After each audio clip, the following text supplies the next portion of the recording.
Tenho certeza, queridos, que Deus vai continuar falando conosco nessa noite,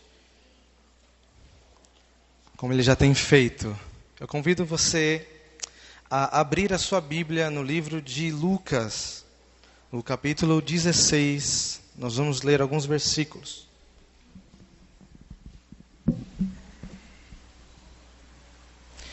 Capítulo 16, versículo 19 de Lucas.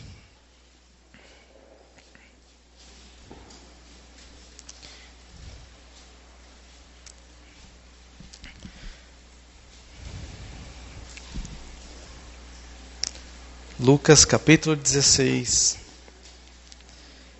eu vou ler do verso 19 em diante. Amém? Havia um homem que se vestia com as roupas mais caras, um exemplo escandaloso de consumismo. Um mendigo chamado Lázaro, cheio de feridas, costumava ficar à porta da sua mansão. Lázaro vivia das sobras da mesa do rico, e seus melhores amigos eram os cães que vinham lamber as suas feridas. Mas um dia, o mendigo morreu, e foi levado pelos anjos para junto de Abraão. O rico também morreu, e foi sepultado. No inferno, atormentado, olhou para cima e viu Abraão ao longe, na companhia de Lázaro, e implorou: Pai Abraão, misericórdia, manda Lázaro mergulhar o dedo na água e vir aqui refrescar a minha língua, estou em agonia neste fogo. Abraão respondeu: Filho, lembre-se de que durante a sua vida você desfrutou do bom e do melhor. Enquanto Lázaro só viu desgraça, agora tudo mudou. Ele é consolado e você sofre. Além do mais, há um grande abismo entre nós. Mesmo que quisesse, ninguém pode ir daqui para onde você está, e ninguém daí pode vir até nós. Mas o rico suplicou: Permita-me então fazer um pedido, envia Lázaro à casa do meu pai e de meus cinco irmãos para adverti-los. Não quero que eles venham parar neste lugar de tormento. Abraão respondeu: Eles já têm Moisés e os profetas, que os ouçam. Eu sei, pai Abraão, disse o homem, mas eles não estão ouvindo. Agora, se alguém voltar dos mortos, eles vão ouvir e mudar de vida. Mas Abraão afirmou: se eles não ouvem Moisés, nem os profetas, ninguém que volte do mundo dos mortos que irá convencê-los. Senhor, muito obrigado por essa maravilhosa oportunidade de pregar a Tua palavra. Fala conosco, Senhor, segundo o Teu querer, segundo a Tua vontade, segundo, Senhor, os Teus planos para nós nessa noite. É que eu te peço, Pai, estabelece Teu reino neste lugar. Continua falando com a Tua igreja, Pai, em nome de Jesus. Amém. Eu quero falar um assunto com vocês hoje que, de certa forma, é um pouco desconfortável para a maioria de nós. Nós costumamos nos preparar para a vida, né? Muito obrigado. Quando um filho vai nascer, né? E eu profetizo quando eu casar que eu vou ter muitos. Estou orando por gêmeos, trigêmeos, queridos. Mas o fato é, queridos, que nós nos preparamos para a vida. Desde a chegada de uma criança, quando alguém fica sabendo da notícia que está grávida, há toda uma preparação. As pessoas precisam arrumar um quarto, precisam comprar um berço.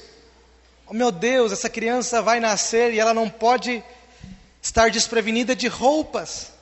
Então, se compra roupas, né? Se faz festas para apresentar ali qual é o gênero do bebê, se é masculino ou feminino. Tudo é preparado.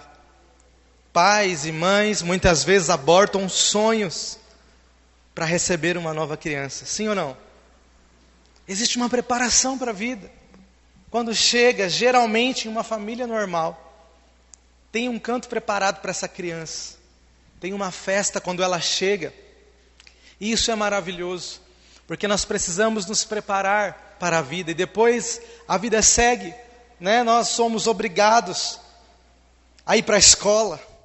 Tenho conversado com muitas crianças ainda hoje, e a resposta continua a mesma na maioria das vezes. Você gosta de ir para a escola? Não.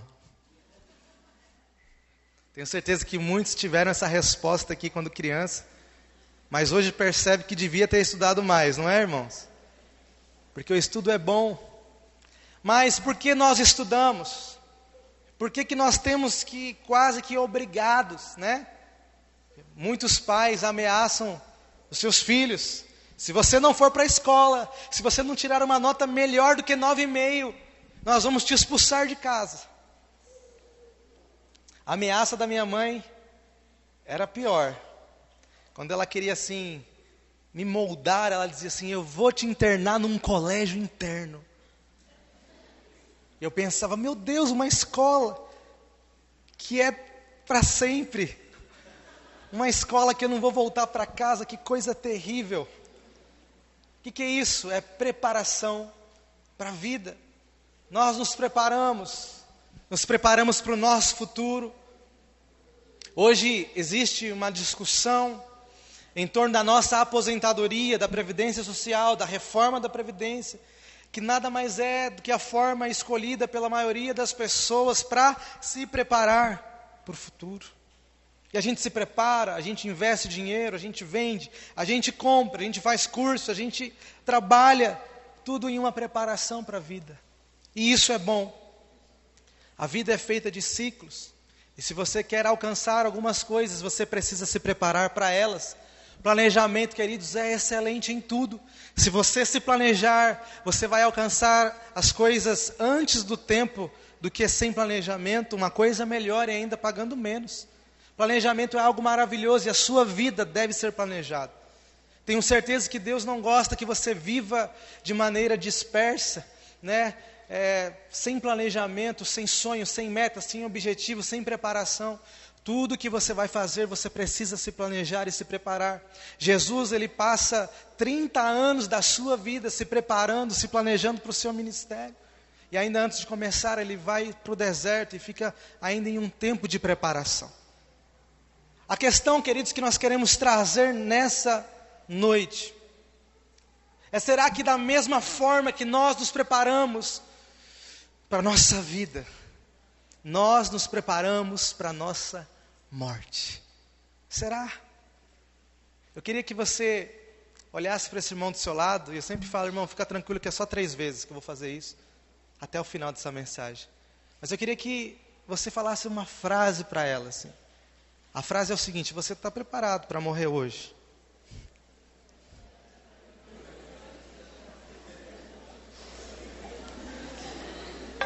É muito difícil. É uma pergunta que gela a espinha, porque de fato nós não queremos morrer. Nós amamos viver. Nós não queremos passar por isso. É triste a separação. Eu já falei isso aqui, mas eu era extremamente medroso com relação à morte, cemitério.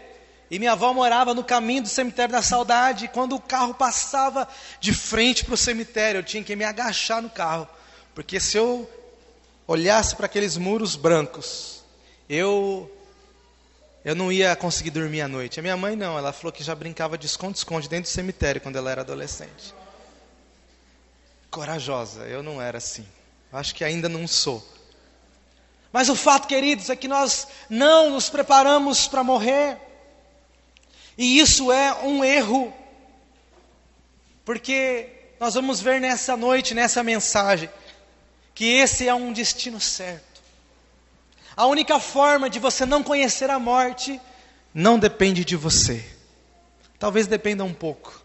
A Bíblia diz que quando todo mundo ouvir falar de Jesus, ele vai vir buscar a sua igreja. Então, prega bastante, que tem uma chance dele voltar antes de você morrer. E a Bíblia diz que nós seremos arrebatados. Vamos para a eternidade sem passar pela morte física.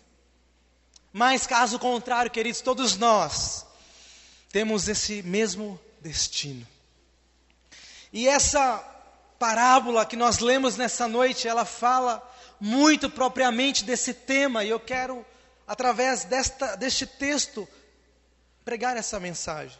Semana passada nós falamos sobre um homem que era um rico, semana retrasada, um rico insensato. Alguém que se preparou muito para viver. Alguém que quando olhou a sua fortuna falou, não está bom o suficiente, eu quero mais, eu quero ter mais coisas, depois que eu tiver o maior celeiro, eu vou parar, descansar e desfrutar, e quem sabe, me preparar para a minha morte. Mas o que nós vemos é que, na mesma noite, Deus pediu a alma daquele homem. Era o último dia de vida e ele não sabia. Na passagem dessa noite que nós lemos, queridos, o rico e o Lázaro, nós vemos dois personagens distintos e um fim igual à morte. Um personagem era judeu e rico. Naquela época, os judeus, e talvez até hoje, muitos se sintam superiores aos outros. E isso era notório naquele tempo, naquela região. E o texto narra esse contraste social. Um era rico, usava as melhores roupas, morava em uma mansão. Ele tinha tudo que alguém poderia ter. O outro, pobre, não tinha família, ainda era doente, não tinha uma casa. A Bíblia não diz que a casa dele era ruim, diz que ele não tinha casa. Ele morava na frente da mansão do rico. E quando jogavam-se o lixo para fora, é quando esse pobre comia. E a Bíblia diz que os seus melhores amigos não eram influentes, não eram importantes, mas os seus melhores amigos eram os cães. E os cães, eles vinham para lamber as feridas daquele homem pobre. Que cenário terrível, que cenário trágico. Um extremamente bem-sucedido, o outro extremamente miserável. É interessante, queridos, porque Jesus utiliza esse contraste com uma intenção. Os judeus acreditavam que a riqueza e a prosperidade estavam totalmente ligados com a intimidade e a comunhão com Deus. Quando nós olhamos a Bíblia, principalmente no Antigo Testamento, nós vemos Deus abençoar e enriquecer muitos homens que eram fiéis. Abraão, Jó, Jacó, Davi, Salomão e muitos outros que eram homens de Deus, eram extremamente ricos e bem-sucedidos. E esse texto ele vem para confrontar isso. Hoje, até hoje, tem muitas pessoas que pensam assim: olha o carro dele, esse aí anda com Deus. E aquele lá no ponto, com o bebê no colo, está chovendo, não tem carro. Que vida miserável, deve ser um pecador. Deve ter feito muita coisa errada na vida, porque Deus não o abençoa. Este era o pensamento daqueles judeus, e muitas vezes é o pensamento de nossa sociedade. Quando você liga a televisão em alguns canais, os testemunhos eram esses: eu era um miserável, eu não tinha nada, eu estava perdendo os meus bens, mas eu vim para a igreja e agora eu tenho casa, carro, 3 helicópteros. Dá até vontade de ir lá para ver se acontece alguma coisa, né, irmãos?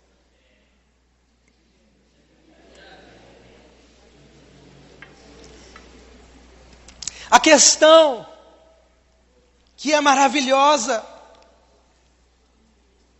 é que quando eles morrem, e os dois morrem aparentemente próximos, ou até no mesmo dia, como diz a parábola, os dois, eles têm destinos diferentes. Todos morreram. O pobre, o miserável, aquele que não tinha casa, aquele que não tinha comida, aquele que os seus amigos eram os cachorros da rua, morreu, e os anjos levaram ele para Abraão. Abraão, que é um patriarca da fé, Abraão, um homem que é amigo de Deus, Abraão, um homem que Deus falou: sai da tua terra, sai da tua parentela e vai para um lugar que eu te mostrarei, eu vou abençoar todas as famílias da terra através de você. Mas quando o rico ele morre. A Bíblia diz que o lugar que ele vai não é um lugar bom. Não é um lugar de descanso, não é um lugar de festa, não é um lugar de premiação e galardão, não é um lugar de recompensa, mas é um lugar de sofrimento. Isso, com certeza, queridos, chocou a época. Com certeza, queridos, isso chocou as pessoas que ouviram essa história. Como é que um bem-sucedido, um homem que tem prosperidade, um homem abençoado por Deus, ele morre e vai para o destino de castigo? E como alguém que não tem uma casa sequer, pode herdar a vida eterna e uma vida de paz, alegria e descanso.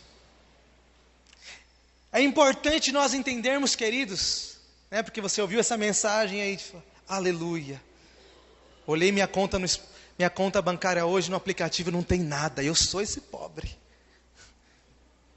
Quando eu morrer, eu vou direto para Abraão, eu vou ter um lugar de descanso. Agora o rico desfrutou tudo na terra, quando morrer vai para o inferno. Não é isso que salva a sua alma.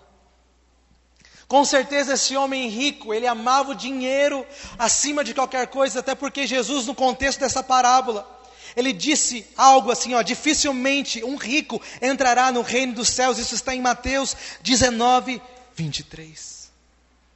Ele fala sobre as pessoas que amam o dinheiro acima das pessoas que amam o dinheiro acima do seu Criador. O amor ao dinheiro não é uma coisa boa. Nós temos pregado e falado aqui que nós precisamos amar as pessoas, amar a Deus, desfrutar dos relacionamentos, porque isso é a coisa mais importante da vida. Com certeza o homem rico também era pecador. Com certeza o homem rico também era incrédulo. Ele não tinha fé em Jesus. Porque se ele tivesse fé, não importa qual seja a sua condição social, ele estaria salvo em um lugar de descanso. Agora o pobre, o miserável, o mendigo, o morador de rua, mesmo não tendo um abrigo, mesmo não tendo família, mesmo não tendo amigos, ele tinha fé. E a fé o salvou. Ele era temente, ele agradava a Deus com as suas atitudes e com a sua fé. É por isso que ele estava em uma posição muito melhor. Queridos, diante disso, a sociedade foi impactada com uma realidade. Não importa qual seja a sua condição social. O quanto você tem não determina o quão próximo você é de Deus. Muitas pessoas, quando vê alguém doente, falam assim: deve ter pecado. Falaram isso para Jesus. Quando viram um cego, quem pecou? O pai dele ou a mãe dele? Jesus disse: ninguém. Essa enfermidade é para a glória de Deus. Não é isso que determina. O Senhor não quer castigar você pelos seus erros. Um dia nós seremos julgados, mas queridos, não é isso que determina a nossa salvação e a nossa vida eterna. E diante disso, desta parábola tão impactante, de dois homens distintos que morreram e foram para lugares diferentes, nós queremos pontuar algumas coisas para vocês nessa noite. Anote aí no seu esboço, nós vamos falar sobre 10 princípios e verdades fundamentais para refletirmos sobre a realidade da vida e da morte. Primeiro, a vida na terra é uma atribuição temporária para todos. Anote aí. A vida na terra é uma atribuição temporária para todos.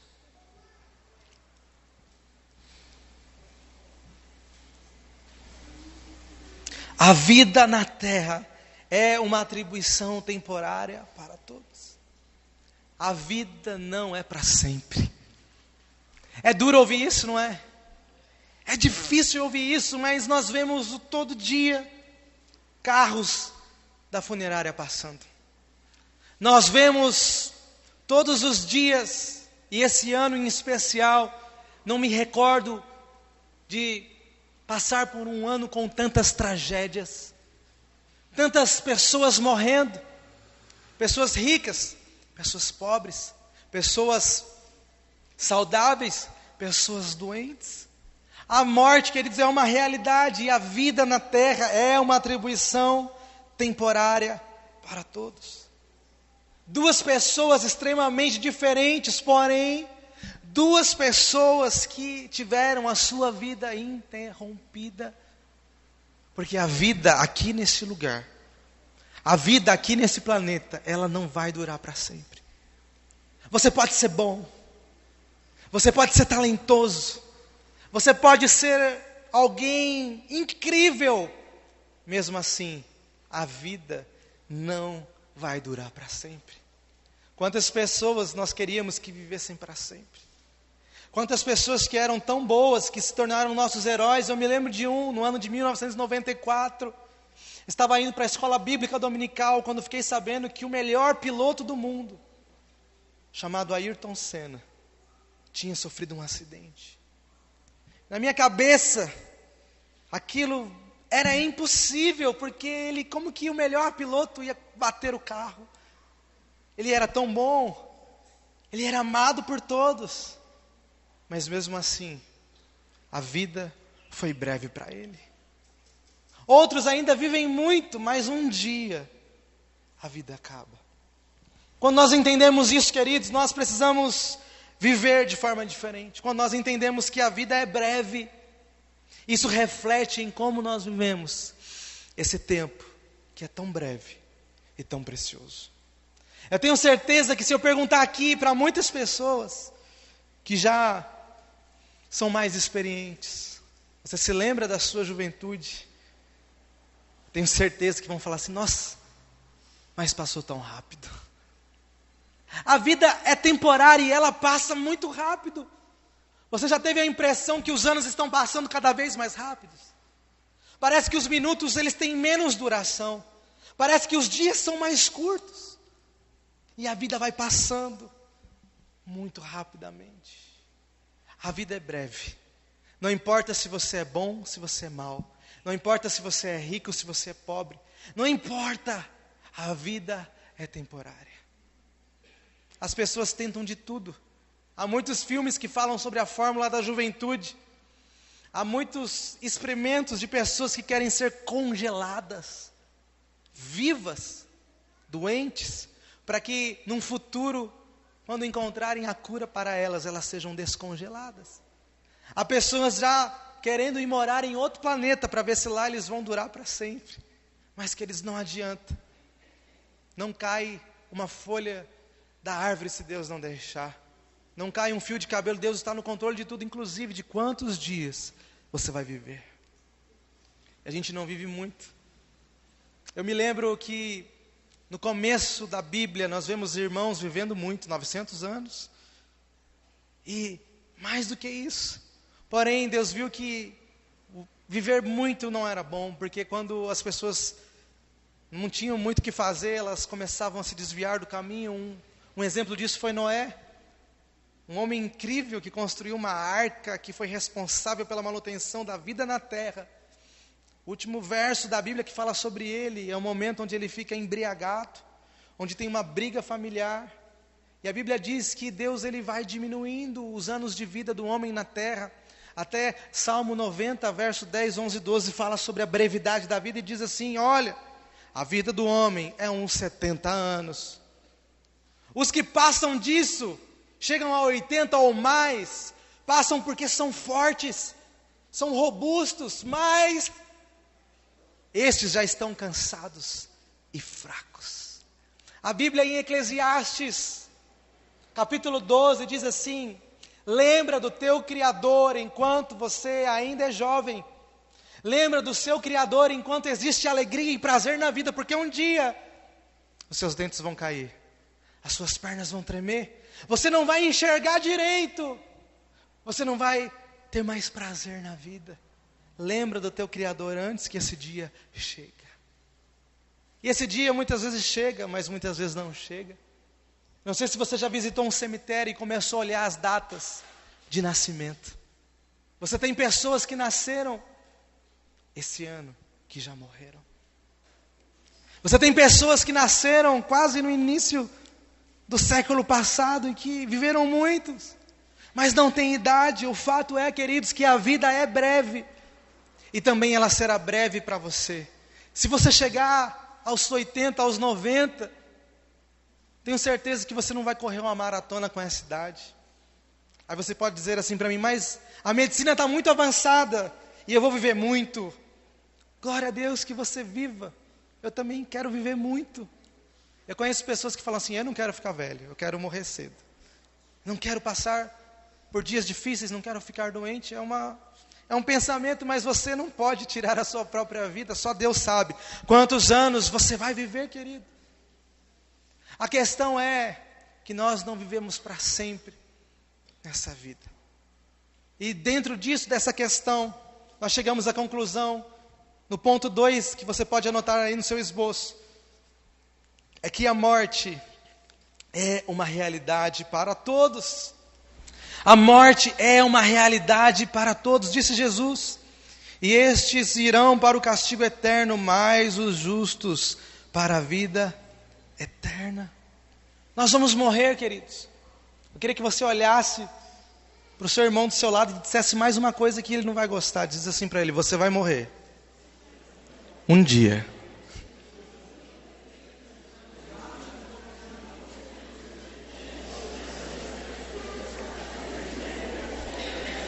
É difícil, mas é uma verdade. Essa é uma certeza que nós temos, como eu disse. Se você não for arrebatado como eu vou ser em nome de Jesus, você vai ter que experimentar a morte. Mas queridos, eu tenho uma notícia para você. A morte não é o fim. A morte é apenas o começo. Em muitas culturas ao redor do mundo, a morte na hora do enterro não tem choro, tem festa. Porque eles entendem que aquilo é uma passagem para uma vida melhor, para uma condição melhor. E a Bíblia fala muito disso, que essa vida ela é problemática, ela é cheia de aflição, mas Deus preparou para nós uma vida muito melhor. Ela diz assim, nem olhos viram, nem ouvidos ouviram, nem jamais penetrou em coração humano aquilo que o Senhor tem preparado para aqueles que o amam. Aí você diz assim para mim, mas eu amo viver. Eu também amo, mesmo com problema eu amo viver. E eu pergunto para você, quem fez a sua vida? Quem fez este planeta? Quem te criou e te colocou nesse mundo? Não foi Deus? E se Ele te colocou nesse mundo, que Ele mesmo descreve como um mundo mau, um mundo com a influência do pecado, do maligno, cheio de frustração, de tristeza e doença, e você gosta dele mesmo assim? Agora, irmão, imagina o que Ele preparou para você, que Ele está dizendo que é muito melhor do que essa vida. Ele está dizendo que é incomparável, que aquilo que Ele preparou, esse lugar aqui, não é nada.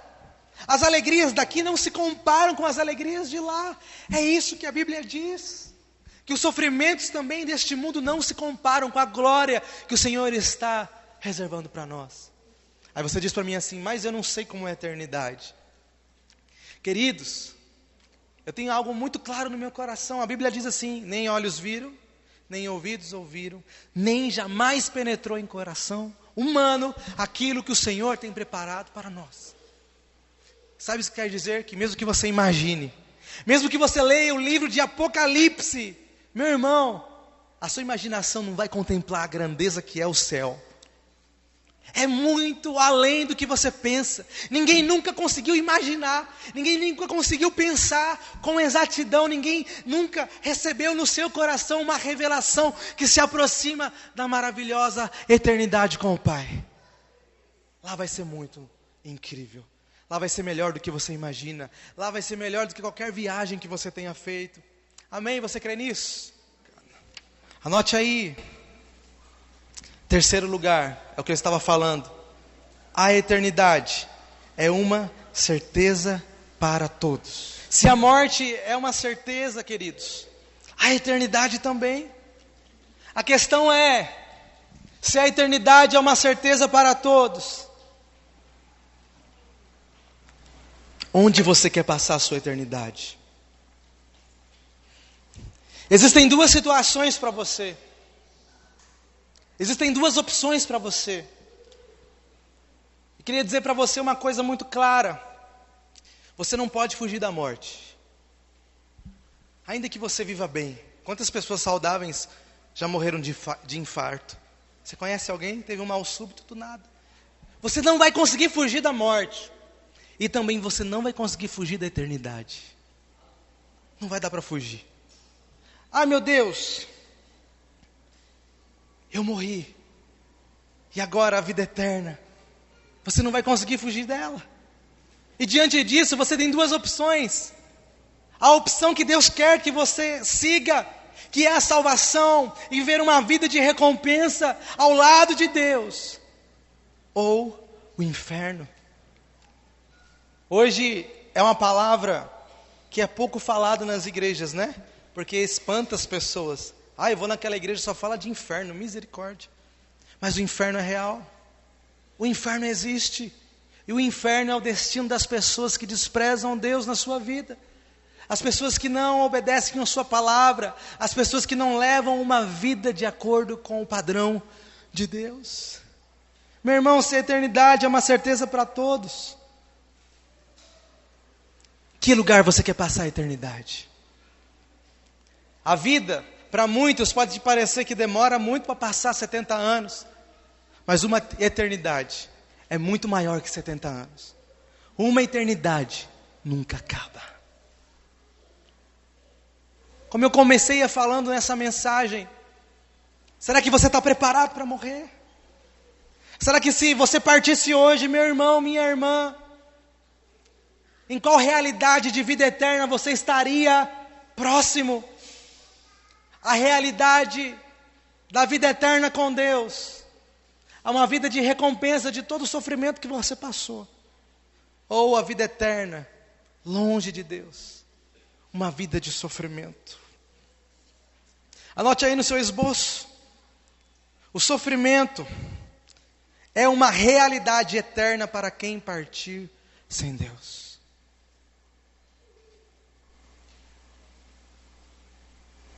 O sofrimento é uma realidade eterna para quem partir sem Deus. Nós vemos isso nessa parábola, queridos.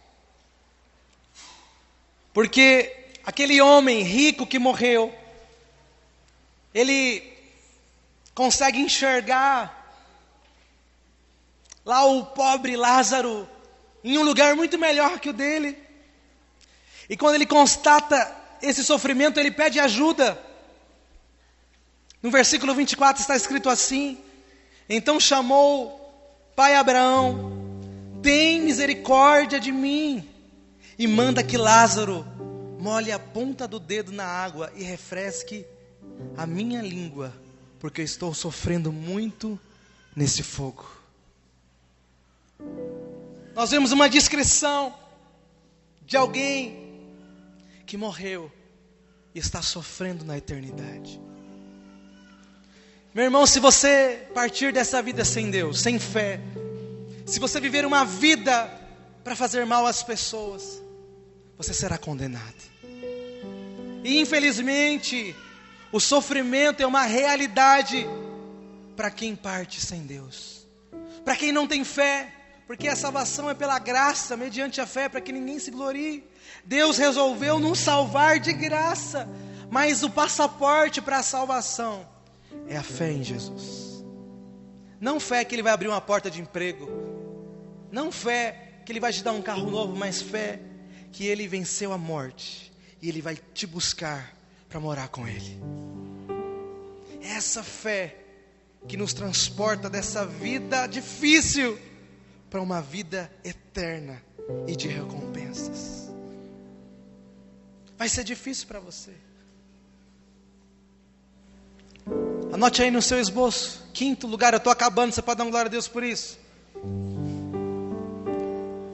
A vida eterna começa a ser construída na terra, anote aí. A vida eterna começa a ser construída na terra.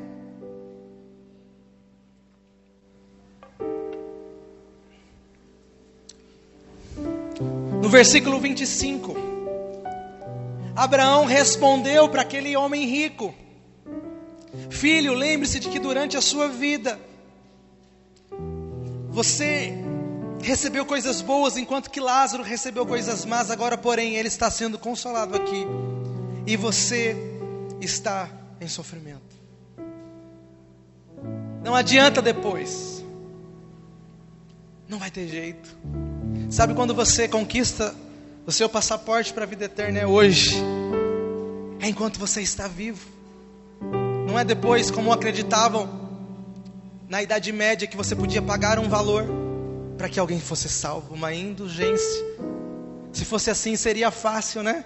Guarda dinheiro, quando morrer, pede para alguém muito amigo seu ir lá e pagar a sua salvação. Mas não é. A salvação não se conquista depois da morte. A salvação e a vida eterna começa a ser construída na terra. E o que você tem construído para a sua salvação? A Bíblia tem vários textos que falam sobre galardão, que o Senhor Ele vai nos premiar por boas atitudes na terra. Quando nós éramos crianças, eu lembro que as pessoas sempre falavam assim, eu mesmo, quando eu fazia uma boa ação, eu falava assim, nossa, ganhei uma pedrinha para pôr na coroa. Não é? Porque Deus de fato, Ele vai recompensar você por tudo que você fizer aqui. Um dia isso vai acontecer. Então, e até a própria Bíblia diz, queridos, que nós não devemos ajuntar tesouros na terra, onde o ladrão rouba e a traça corrói, mas nós devemos construir uma vida juntando tesouros do céu, onde ninguém pode roubar. Você tem nessa vida a oportunidade de construir e de acumular tesouros na eternidade. Então, meu irmão, não perca tempo.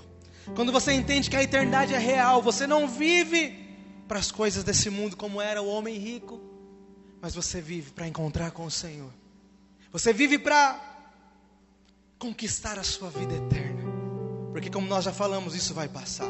Sexto lugar, anote aí: na eternidade não existe a possibilidade de arrependimento e de mudança.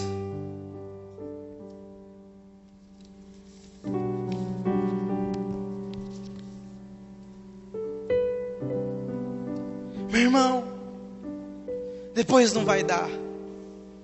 Olha só o que diz o texto no versículo 26 deste tópico 6, na eternidade não existe possibilidade de arrependimento e mudança.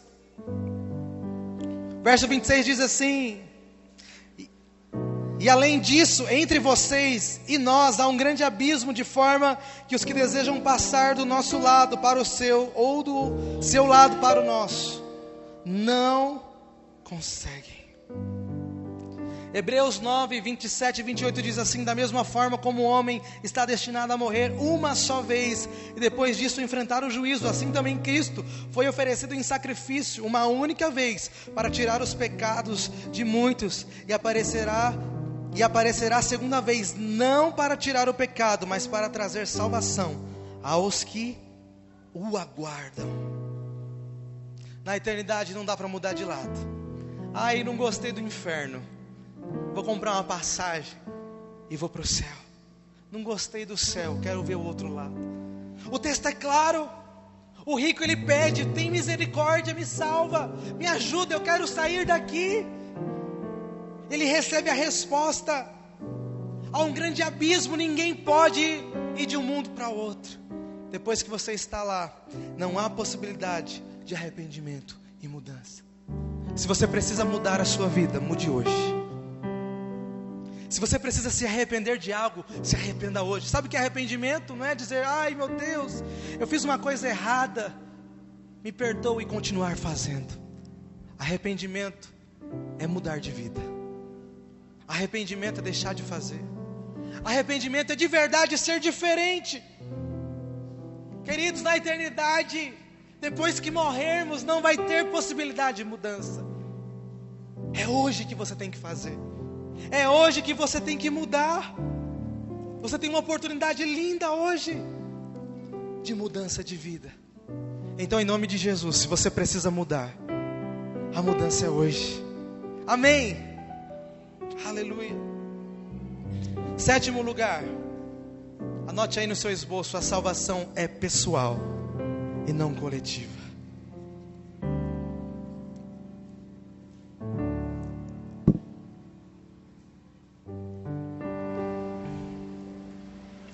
Versículo 27 e 28 diz assim: ele respondeu: então eu lhe suplico, Pai, manda Lázaro ir para a casa de meu pai, pois tenho 5 irmãos, deixa que ele os avise, a fim de que eles não venham também para este lugar de tormento.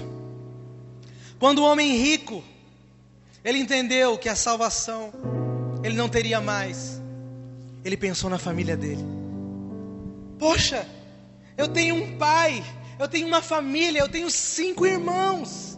E ele pediu: Abraão, deixa Lázaro, que está aí num lugar melhor do que eu, deixa ele lá em casa. Deixa Lázaro ir pregar para os meus parentes, porque eu não quero que ele passe pelo sofrimento que eu estou passando. Aquele homem rico até se arrependeu, mas era tarde demais. Aquele homem rico, quando ele constatou que ele não poderia ter mudado a própria realidade, ele não poderia mais mudar o lugar que ele viveria eternamente, ele pensou na sua família. Eu não quero que a minha família viva para sempre neste lugar. Eu não quero que a minha família sofra para sempre. Olha que pensamento bom. Abraão, deixa Lázaro ir. Mas nós aprendemos aqui que a salvação, ela é pessoal e não coletiva. Você pode amar os seus parentes, mas é ele que tem que ser salvo. Filho de cristão não é cristãozinho. Filho de salvo não é salvinho, não.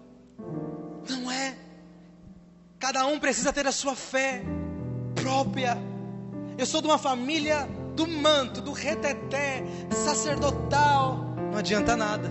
Se eu não tiver um encontro com Jesus, se eu não crer em Jesus, se a minha vida não mostrar que eu amo a Jesus, eu não serei salvo. Mas sabe o que eu vejo aqui também, queridos? É que depois também não adianta. Hoje nós temos a oportunidade de pregar para a nossa família. Hoje nós temos a oportunidade de mostrar Jesus para aqueles que não têm. Hoje nós temos a oportunidade de pregar Jesus para os nossos familiares. Não espere que a morte chegue, para que um velório você diga: que pena, morreu sem Jesus. Não, hoje nós temos a oportunidade de dizer sobre Jesus à nossa família, à nossa casa. Se você está aqui, a sua família toda crê, mas você nunca creu, eu tenho que para te dizer que ninguém pode conseguir a sua salvação por você. A sua salvação é igual ao seu cartão, é pessoal e intransferível, e não tem conta conjunta no reino de Deus. É seu. E sabe uma notícia boa? Só você pode conseguir, mas ninguém pode tirar de você. É seu.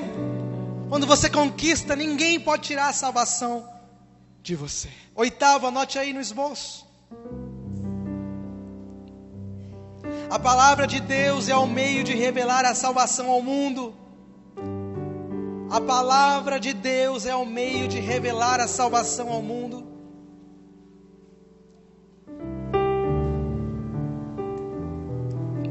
Como é que eu sou salvo? Eu sou salvo quando eu creio. Como eu creio quando eu ouço a palavra de Deus. No verso 29 diz assim: Abraão respondeu: eles têm Moisés e os profetas, então que os ouçam. Porque quando o rico disse para Abraão: deixa ele lá, ele disse: não, já tem pessoas que falaram, então eles têm que ouvir esses, os profetas, aqueles que pregaram. Não é alguém que vai vir dos mortos, não.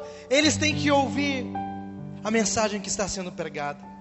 Romanos 10:17 diz assim: consequentemente, a fé vem por ouvir a mensagem, e a mensagem é ouvida mediante a palavra de Cristo. Ou, a fé vem por ouvir, e ouvir o quê? A palavra de Deus.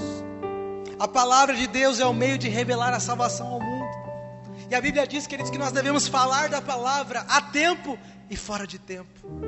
Sabia que você pode ser alguém que vai apresentar uma eternidade para outra pessoa, de alegria, de paz e de salvação?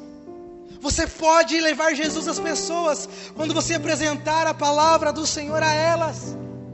E é só a palavra que pode trazer salvação para nós. Quantas pessoas têm morrido sem salvação? Quantas pessoas não conhecem a verdade do Evangelho de Jesus Cristo? E nós podemos revelar. Mas para isso, queridos, você primeiro precisa ser salvo. E quando você tem a salvação no seu coração, aí essa salvação é contagiante, você vai levando a outras pessoas. 9, anote aí no seu esboço. A operação de milagres não é o centro da manifestação da fé. A operação de milagres não é o centro da manifestação da fé. No texto o versículo diz assim: não, pai Abraão, disse ele, mas se alguém dentre os mortos fosse até eles, eles se arrependeriam. O homem pediu para que Lázaro fosse lá. Abraão respondeu para ele: olha, mas já tem Moisés, já tem os profetas, que eles podem ouvir. Mas ele respondeu: mas se acontecer um milagre, aí eles vão acreditar. Se vier alguém dos mortos, se Lázaro sair dos mortos e for lá na minha casa dizer: olha, se arrependam, a eternidade é real, existe vida após a morte, eles vão acreditar. Esse era o argumento daquele homem. Mas queridos, um argumento vazio, sabe por quê? Porque logo depois um homem com o mesmo nome morreu, e o próprio Jesus o ressuscitou. Qual era o nome dele? Lázaro. E as pessoas continuaram não crendo. Jesus fez muitos milagres lá para os judeus, e ainda hoje a maioria não crê que Jesus Cristo é o Senhor. Muitas vezes nós concentramos a nossa esperança nos milagres, mas a nossa esperança tem que estar em Jesus, porque os milagres eles só apontam para o Salvador. Os milagres são a evidência que Jesus é o Filho de Deus. Olha o que diz João 20, 30 e 31. Jesus realizou na presença dos seus discípulos muitos outros sinais miraculosos, que não estão registrados neste livro, mas estes foram escritos para que vocês creiam que Jesus é o Cristo, o Filho de Deus, e crendo, tenham vida em seu nome. Queridos, os milagres era só uma ferramenta para que eles conhecessem que Jesus é real e que existia um plano de salvação. E o plano foi Ele morrer na cruz por nós, para que existisse vida e vida para sempre. Sabe qual é o maior milagre que você pode viver na sua história? O maior milagre que você pode viver na sua vida é a sua salvação, é a vida eterna. Esse milagre é maior do que qualquer outro. Coisas materiais, elas vão passar, mas a vida eterna nunca vai ter fim. Então, queridos, na nossa vida o que é mais importante não é as coisas que nós temos, não é as bênçãos que recebemos, mas a nossa fé em Jesus, que Ele é vivo, que Ele prometeu: estou indo, mas eu vou preparar lugar, eu vou voltar e eu vou buscar vocês. Vocês estarão comigo onde eu for. Esta foi a palavra de Jesus para nós. E por último, anote aí no seu esboço: quem rejeita a palavra, rejeita a Deus.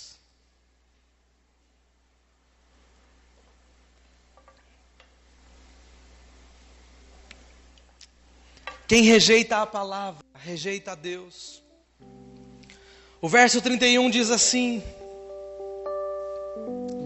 Abraão respondeu: se não ouvem a Moisés e aos profetas, tampouco se deixarão convencer, ainda que ressuscite alguém dentre os mortos. João 12:48 diz assim: há um juiz para quem me rejeita e não aceita as minhas palavras. A própria palavra que proferi o condenará no último dia. 2 Coríntios capítulo 5 verso 10 diz assim: porque todos nós um dia estaremos diante do tribunal de Cristo e seremos julgados pelas nossas atitudes, sejam elas boas ou más.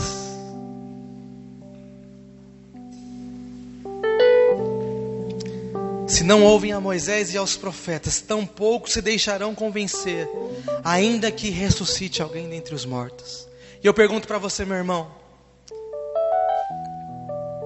quem ressuscitou dos mortos? Jesus. E muitos continuam não crendo nele. E a palavra já tinha dito isso. Mas Jesus morreu para que todo aquele que nele crê não pereça, mas tenha a vida eterna. Meu irmão, agora eu estou acabando mesmo. A morte é certa, mas a vida eterna também. Isso é maravilhoso, porque Deus não fez você para ser condenado. Deus não te criou para te castigar. Deus não quer que você viva uma vida eterna de sofrimento. Deus não quer isso para nenhum de nós. Deus te ama. E Deus é Pai. É por isso que Ele enviou Jesus para morrer e redimir a cada pecado nosso. Todos nós somos pecadores. Por um homem entrou um pecado no mundo, mas por outro, pelo próprio Jesus Cristo, Ele nos redimiu. E nós temos perdão de todos os nossos pecados. Eu volto a fazer a pergunta que eu fiz no começo: se a morte é certa, se a vida eterna é uma realidade, será que você está preparado para partir? Hoje, se você morresse, qual é a certeza que você tem? Que você iria para o lugar onde foi o pobre, o miserável, mas que tinha fé, foi descansar com Abraão.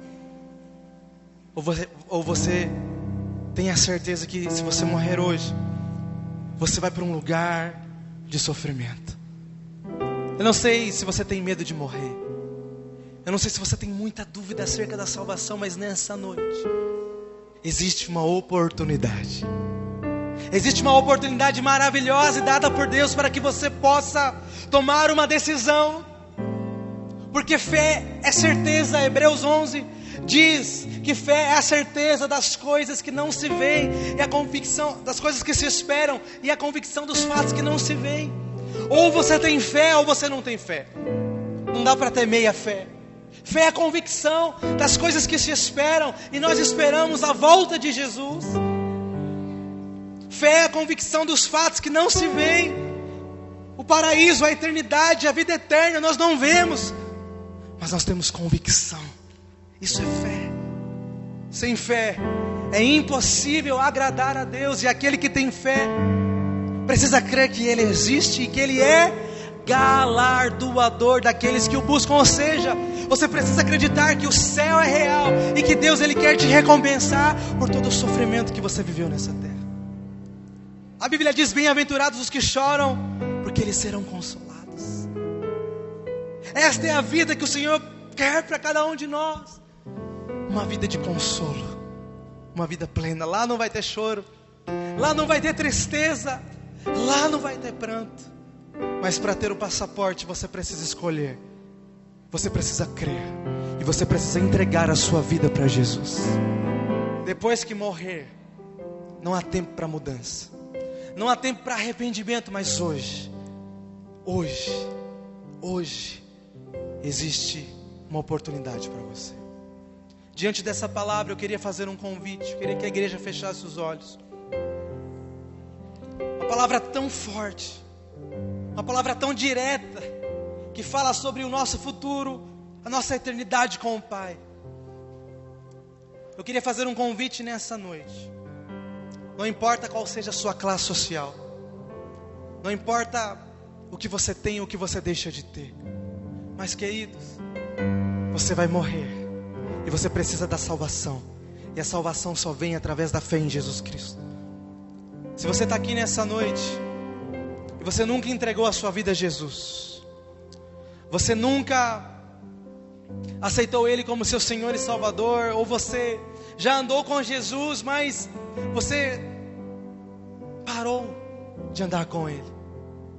Talvez você está aqui e você não sabe para onde você vai depois que você morrer. Eu quero te fazer um convite de vida eterna. Nessa noite, Você que quer aceitar a Jesus, você quer viver eternamente com Jesus, você que crê que Ele existe e quer estar seguro de onde você vai depois que você partir, e você ainda não tem essa segurança hoje, eu quero que, enquanto eu vou cantar uma canção, eu quero que você levante a sua mão, e depois nós vamos orar juntos, para que a salvação chegue no seu coração hoje. Eu venho como estou, eu venho como estou, porque Jesus por mim morreu. Eu venho